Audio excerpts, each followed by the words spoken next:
경북 영천시 북안면에 있는 이당 선생님 묘를 윗성 사진을 통해서 큰 용맥을 살펴보도록 하겠습니다. 이당 선생님 묘는 조선의 8대 명당 중 한 곳으로 알려져 있기도 합니다.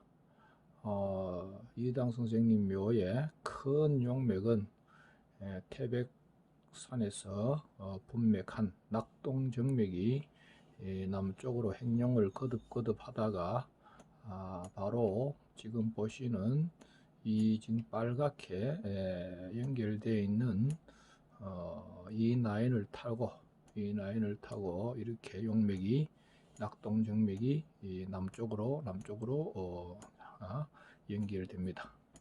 그래서 경주시와 영천시가 그 분기점, 즉 분수 척산이 되는 이 부분, 아화리에 있는 이 부분에서 분수 척산이 됩니다.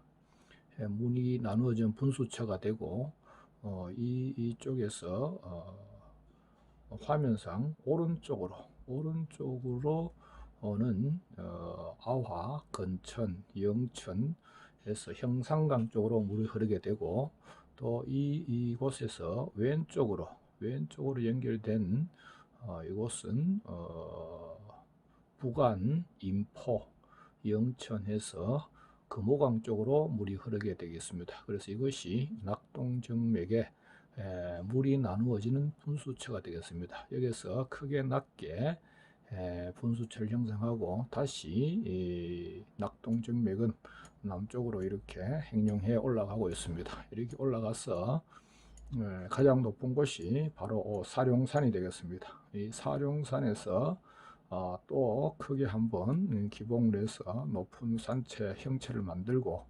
여기에서 낙동정맥은 이렇게 제가 가리켜주는 이 라인으로 연결해서 남쪽으로 가지산, 그 다음에 금정산 쪽으로 연결해서 낙동정맥 연결되고, 한 맥은 서남쪽으로 연결돼서 빨갛게 제가 표시되어 있는 쪽으로 용맥이 분맥을 해서 나갔습니다.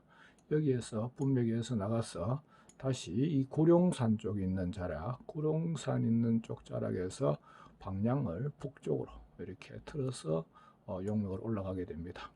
구룡산 쪽에서 다시 분맥을 하게 되는데, 분맥을 해서 서쪽으로 연결된 맥은 대구시의 이 앞쪽에 있는 빗슬산 쪽으로 연결된 맥이 되겠고, 여기서 분맥한 맥이 북쪽으로 방향을 틀어 이렇게 낙맥을 하고, 낮게 형성된 맥이 쭉 이어져 가다가 좌측으로 우측으로 이렇게 생룡의 형태로 행룡을 하다가 바로 이곳에서 다시 크게 승봉을 하게 됩니다. 승봉을 하게 되는데, 여기에서 좌측과 우측 이렇게 분맥을 해서 가지를 내주고, 이 부분에서 다시 동남쪽으로 용맥이 뻗어져 내려오는 용맥이 바로 이당 선생님의 있는 묘 쪽으로 내려오는 주룡맥이 되겠습니다. 그래서 이 주산에, 이게 주산은 350고지, 이 산이 이당 선생님 묘로 봤을 때는 주산이 되겠습니다.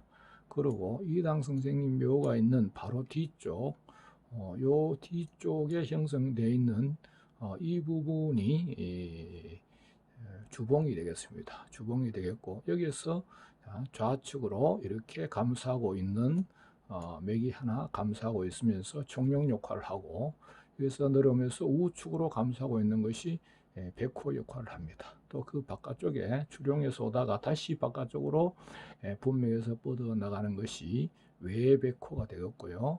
또 이 주봉에서 동쪽으로 행용하다가 또 바깥쪽으로 한 맥이 뻗어져 나가서 또 감고 있는 것이 외청룡이 되겠습니다. 바로 이 부분이 이당 선생님 묘가 있는 바로 그 자리입니다. 그래서 풍수 연구하시는 분들이 아마도 아주 많이 찾는 곳 중에 한 곳이 되겠습니다. 그래서 오늘은 날씨도 춥고 또 겨울이고 해서 제가 윗성으로 이렇게 확대와 축소를 거듭하면서 이당 선생님 묘에 대해서 간략한 내용맥을 설명드렸습니다. 이렇게 보시면 전체적으로 보시면 낙동정맥에서 남쪽으로 행룡하다가 사룡산에서 남서쪽으로 방향을 틀고 구룡산에서 다시 북쪽으로 완전히 방향을 틀어서 올라가서 다시 300고지 있는 곳에서 매향산, 애향산 앞쪽에 있는 300고지에서 다시 동남쪽으로 방향을 틀었습니다. 그리고 이당 선생님 묘 있는 뒤쪽 주봉에서 남쪽으로 방향을 튼 자리, 이 자리가 이당 선생님 묘가 있는 곳이 되겠습니다. 그리고 앞쪽에 이렇게 외청룡에서 외백호에서 감고 있는 이렇게 제가 화면에 가리켜놓은 이 자리가 완전히 이 맥이 외백호가 완전히 270도 이상 이렇게 감고 있습니다. 현장에서 이렇게 보면은 이것이 옥대사 형태로 보이는 곳입니다. 그래서 이당 선생님 묘의 안사는 북리라고 표시되어 있는 이쪽에서 내려온 산 중에 바로 여기 200고지가 200고지로 표시되어 있는 이 봉우리가 안산이 되겠습니다. 이 봉우리가 안산이 되겠고, 전체적인 조사는 이 북리라고 표시되어 있는 앞쪽에서 구룡산에서 내려오는 산의 줄기가 조산이 되겠습니다. 자, 그래서 이당 선생님 묘에서는 내청룡수와 내백호수가 바로 이 제실 있는 앞쪽, 바로 이 앞쪽에서 합수가 되어서 서쪽에서 동쪽으로 흘러가는 수세가 서쪽에서 동쪽으로 흘러가는 그런 국세를 하고 있습니다. 이렇게 해서 바로 이렇게 동쪽으로 흘러가면은 이 아래쪽에 도유지라는 큰 저수지가 있습니다. 여기에서 저수지를 막아서 물을 가두어주는 형태가 되겠습니다. 이당 묘에서는 이 수구가 보이지 않죠. 그래서 이 외백호가 완전히 이렇게 감고 있는 형국을 하고 있어서 이 자리는 외부로부터 살풍도 막아줄 뿐만 아니라 청룡과 백호가 잘 형성된 그런 명당 자리로 판단이 됩니다. 다음에 현장에 직접 방문했을 때 이 묘에 대해서 또 촬영을 해서 제가 동영상을 올려보도록 하겠습니다. 오늘은 이당 선생님 묘를 제 연구실에서 직접 위성 사진을 보면서 큰 용맥의 흐름을 살펴보았고, 이렇게 용맥이 남쪽에서 북쪽으로 횡령하다가 다시 이 방향을 틀어서 남쪽으로 오는 이런 형국을 우리 풍수 물령론 쪽으로 회룡고조형이라고 합니다. 회룡고조형이라고 그러는데, 회룡고조형에서는 이 용맥의 힘이 굉장히 강해야만이 회룡할 수 있는 곳입니다. 그렇지 않으면 회룡이 어렵죠. 그래서 이렇게 회룡고조형의 자리에 국세가 갖추어진 자리, 이렇게 국세가 완전히 갖추어진 자리, 이런 자리는 대혈지가 형성된다고 보면 됩니다. 그래서 우리 풍수 연구하시는 분들은 경상북도 영천시 북안면에 있는 이당 선생님 묘를 꼭 한번 현장 답사해서 연구해 보시는 것도 도움이 될 것 같습니다. 여기에 들어가는 길목은 북안문을 통해서 북안농협에 있는 북안으로 통해서 조금 들어오다 보면은 바로 이 부분에 하천 부분이 있는데, 이 부분에서 안내 묘 표지석이 있습니다. 그 표지석을 따라서 이렇게 우회전해서 들어가서 이렇게 저수지를 감고 들어가도 이 묘를 묘에 도착할 수가 있고요.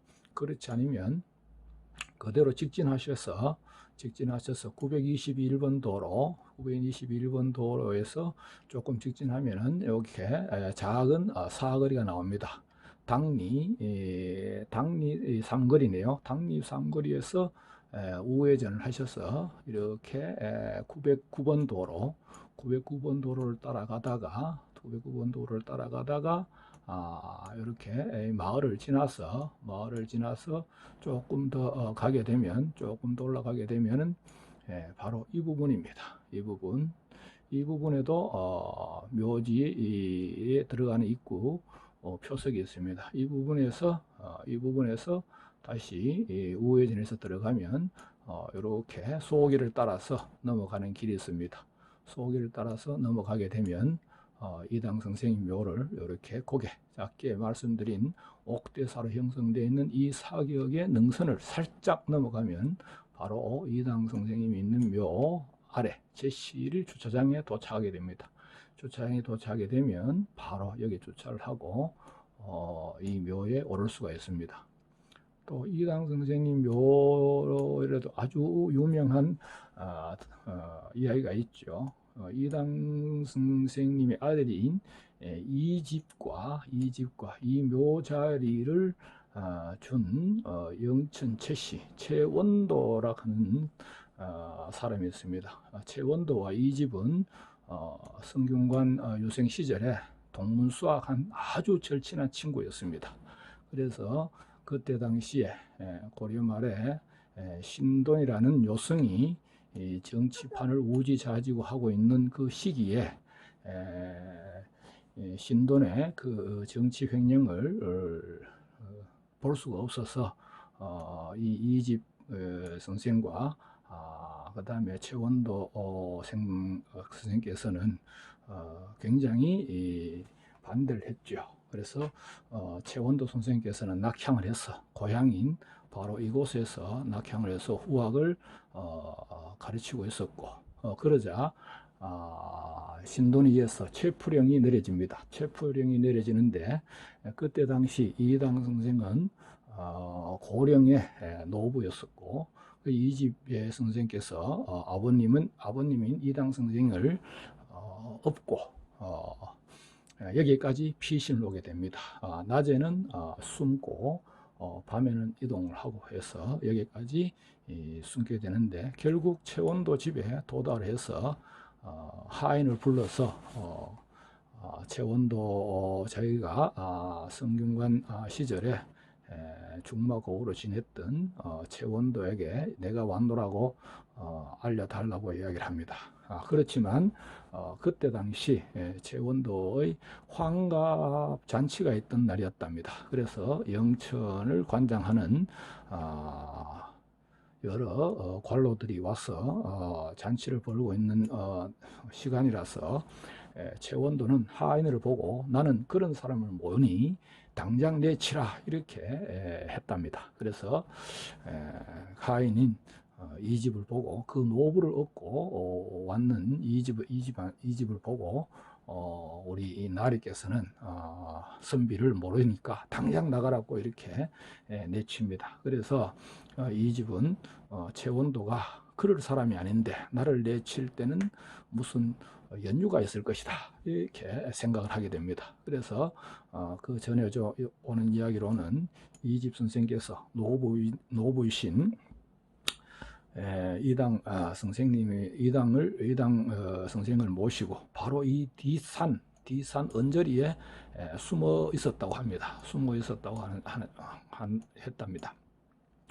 그리고 환갑 잔치연이 끝나고 모든 관료들이 돌아가고 이제 식객들만 남아 있을 때 그 최원도 선생께서 하인을 조용히 부릅니다. 불러서 같이 밤에 횃불을 준비를 해서 캄캄한 밤에 이 집이 나의 본 뜻을 알면 멀리 가지는 않았을 것이다. 이렇게 해서 이 산 일대를 찾게 됩니다. 산 일대를 찾게 되는데 그 최원도 선생이 생각했던 바와 같이 이집 선생은 노부를 모시고 멀리 가지 않고 이 산 언저리에 계곡에 있었다는 겁니다. 그래서 밤에 몰래 집으로 모시고 와서 다락방에 숨겼답니다. 다락방에 숨기고 최원도 선생께서는 아주 소식가였는데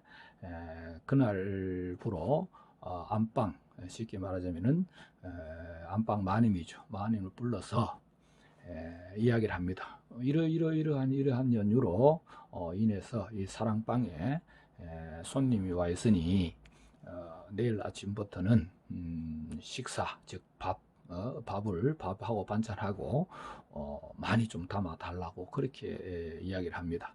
그런데 마님이 그런 이야기를 듣고 곰곰이 생각해 보니 최원도 선생께서는 아주 소식가인데 어쩔 수 없이 그렇게 할 수밖에 없죠.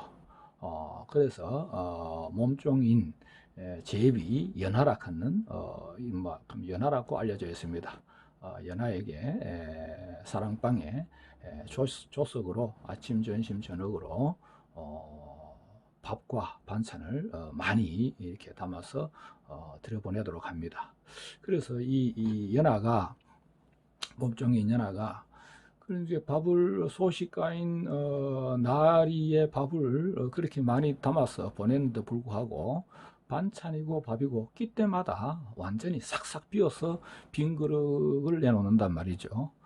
그래서 하도 궁금했겠죠. 궁금해서 한 일주일 정도 지나고 난 다음에 저녁 무렵에 저녁을 드려드리고 이렇게 어떤 일이 있는가 굉장히 궁금했던가 봐요. 그래서 옛날에 우리가 이렇게 촌에 전통 혼례를 하게 되면 신혼방에 우리가 이렇게 손에 침을 발라서 이렇게 한지 문풍지를 살짝 이렇게 침을 바르게 되면은 구멍이 나죠. 그런 것을 그런 것으로 이렇게 사랑방에다가 이렇게 춤을 발라서 문종에다가 이렇게 살 해서 구멍을 살 해서 안을 들여다봤다는 거죠. 안을 들여다보니까 최원도 선생께서 밥상을 받자마자 다락방 문을 열고 이렇게 두 사람이 내려오도록 했다는 거죠. 그걸 보니까 한 분은 노부고 한 분은 최원도 선생님과 거의 연배가 같은 두 사람이 내려왔다는 겁니다. 그래서 최원도 선생께서 직접 수저를 들고 그 노부에게 밥 한 술 드리고 또 자기 친구인 이집한테 한 술 드리고 그 다음에 또 자기가 한 술 먹고 이런 식으로 매 끼니마다 그런 식으로 식사를 했다는 겁니다. 그래서 그걸 보고 난 다음 그 연하라 걷는 몸종은 거기에서 뒤로 낮아버렸다는 거죠. 그래서 마당에 그냥 굴러 떨어졌는데 큰일 났는 거죠. 이게 관아에서 알게 되면 결국 전부 다 체포령이 내리게 되고 멸문지화를 면치 못할 텐데 그래서 이것을 알게 돼 가지고 이 연하가 안방 마님한테 고합니다. 그렇게 고하니까 안방 마님이 이 연하를 불러서 그 이야기를 합니다.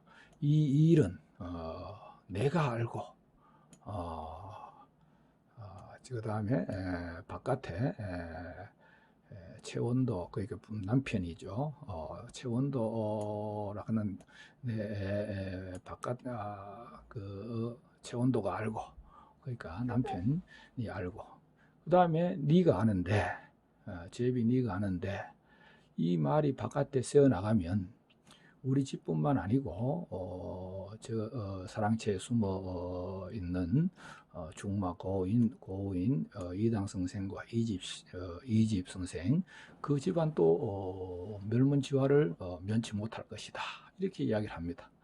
그래서 그 연하가 마님의 이야기를 듣고 마님한테 정중하게 예를 올립니다. 마당에 자리를 깔고 마담한테 정중하게 예를 올리고 마님 저 하나만 입을 봉하게 되면 아무 일이 없을 것입니다 하면서 그 자리에서 혀를 깨물고 자결을 한답니다.